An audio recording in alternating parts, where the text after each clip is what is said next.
Hi guys, what's up and welcome back to my channel. Today I'm going to be reviewing Coraline.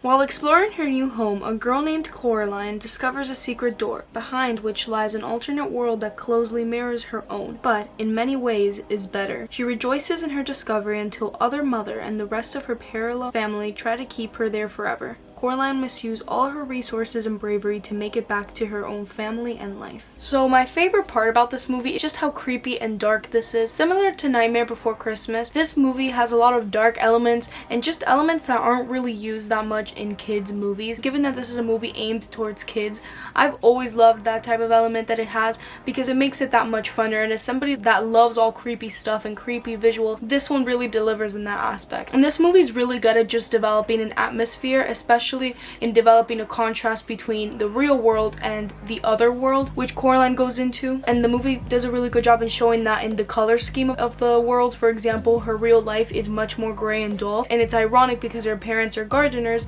and this place is not full of flowers whatsoever. It's very dull and honestly ugly. And then in the other world, everything's bright and cheery and the parents want to hang out with her, and you also see the contrast between how she acts with her parents. And the screenplay of this movie is fantastic. There's a lot of really small lines that just really show what Coraline is dealing with in her environment. For example, there's a line where Coraline walks in full of mud and her mom is really mad, and then Coraline basically tells her, "Aren't you a gardener? Why do you hate dirt and mud?" And that's ironic that somebody that has to deal with that technically and knows all about flowers, knows that comes with it, hates that her daughter's doing that. And there's a lot of really cool, awesome scenes, and one of my favorites is when she actually goes to the store with her mom. And a little fun fact, that scene almost didn't make it into the movie. They were going to make it a deleted scene, but I feel like that scene is so essential when her mother doesn't want to buy her the gloves, because then it really adds a lot, because then at the end they end up giving her the gloves. And this movie is very unique. I've never seen anything like it, and I probably won't ever see anything like this again. And what it does is so cool, and I've always loved it. And I always really like the scene of her going through the tunnel for the first time and through the little hidden door. I think it's so fantastic. This movie is also really well directed and has amazing visuals, and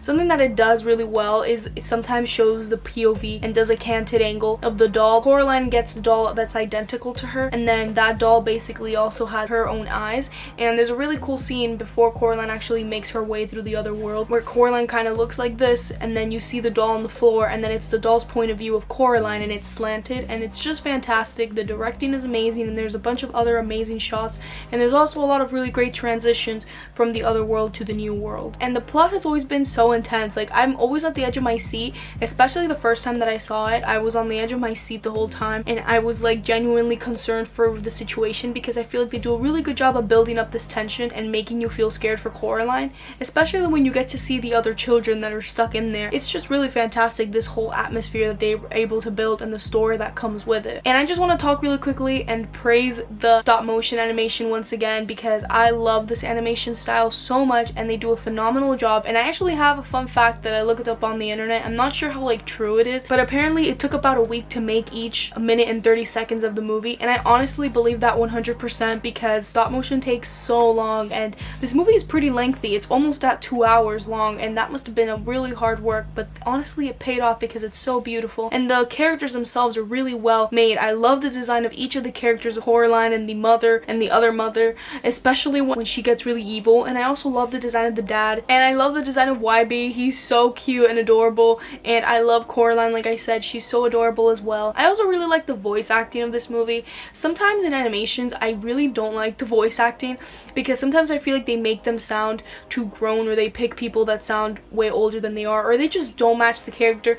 But here it's fantastic, and I especially love Dakota Fanning's voice acting. I think she was perfect for Coraline, and she did an outstanding job, and she just had a lot of emotion in her voice, and it really matched with the stop motion animation. Something else that I adore about this movie is the musical score. It is fantastic, and on the internet it says that the score was created using a lot of unusual instruments plus other stuff that aren't instruments, and I think that's just fantastic. The score is amazing and so haunting, and at the same time so beautiful. It's just really perfect, and it really matches the mood of the scene. I also really like the other characters as well. I forgot to mention the neighbors that live in there. I think they're all great, and and I love the cat. The cat is so cute and is such an essential part of the story, and every single character fit the role really well. They had a place in the movie. None of them felt out of place. They all added to something in the storyline, and as Coraline goes through her journey of trying to get back home, you really definitely see that there. And something that I really liked about this movie is that the storyline was really clever and it has a lot of layers to it, and it's not just a simple beginning, middle, and end. It has a lot of stuff to give, and although at times you're wondering what is going on,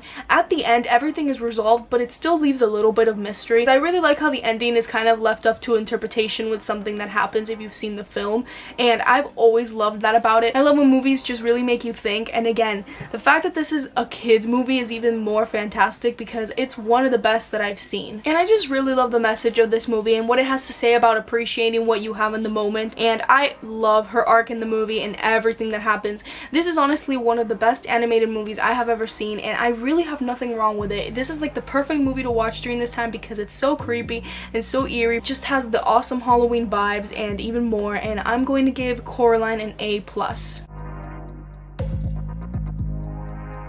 I would love to know what you guys have to say about Coraline. If you guys haven't seen Coraline, I really highly recommend it, and I think all of you guys should because it's awesome. And if you're looking for a Halloween watch that's really different, I think this one is definitely a go. Thank you guys so much for watching today's video. I really appreciate it, and if you're new here, please make sure to subscribe to my channel because I'm posting daily movie reviews till October 31st, and after that I'm going to go back to my regular posting schedule of Monday and Friday. And if you guys have anything you want me to review, then please make sure to let me know down below. I've gone on a lot of horror movie reviews, but there's 5 days left, so I probably won't be able to get to all of them, but I'm gonna try to either way after Halloween to still review some of them because either way there's not really any new movies coming out in theaters, so I'm gonna have time to review a bunch of movies. Thank you guys again so much for watching, and I'll make sure to see you guys tomorrow. Bye guys!